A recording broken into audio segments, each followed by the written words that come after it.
నమస్తే, welcome to Andhraprabha. నేను తేజస్వి. తెలంగాణ రాష్ట్రంలో సంచలనం సృష్టించిన రాడిసన్ డ్రగ్స్ కేసు అనేక మలుపులు తిరుగుతోంది. ఈ డ్రగ్స్ పార్టీలో సినీ డైరెక్టర్ జాగర్లమూడి క్రిష్ కూడా ఉన్నట్లు చెబుతున్నారు పోలీసులు. ఈ కేసుకు సంబంధించి విచారణకు హాజరు కావాలని నోటీస్ జారీ చేశారు.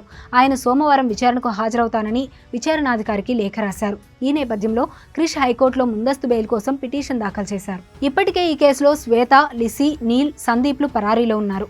నీల్ విదేశాలకు వారిపోయినట్లుగా పోలీసులు అనుమానం వ్యక్తం చేస్తున్నారు. డ్రగ్స్ సరఫరాపై పోలీసులు దర్యాప్తు ముమ్మరం చేశారు. డ్రగ్స్ సరఫరా గుట్టు విప్పేందుకు ప్రత్యేక టీంలు రంగంలోకి దిగాయి. ఇప్పటికే వివేకానంద డ్రైవర్కు డ్రగ్స్ సరఫరా చేసిన అబ్బాస్ అలీని అరెస్ట్ చేశారు అధికారులు. అతడు ఇచ్చిన సమాచారంతో మరో డ్రగ్స్ సరఫరాదారుడు మీర్జా వాహిద్ అదుపులో తీసుకున్నారు. మీర్జా వాహిద్ డ్రగ్స్ ఎక్కడి నుండి తెస్తున్నాడో అధికారులు ఆరా తీస్తున్నారు. ఈ కేసుకు సంబంధించి మరో ఇద్దరిని అదుపులోకి తీసుకోనున్నారు. దీంతో నిందితుల సంఖ్య రోజు రోజుకు పెరుగుతోంది. ఇప్పటి వరకు 14 మందిని నిందితులుగా పోలీసులు చేర్చడంతో ఈ కేసు ఉత్కంఠగా మారింది. ఇప్పటికే 6గురిని అరెస్ట్ చేశారు. మిగిలిన వారి కోసం పోలీసులు వేట కొనసాగిస్తున్నారు.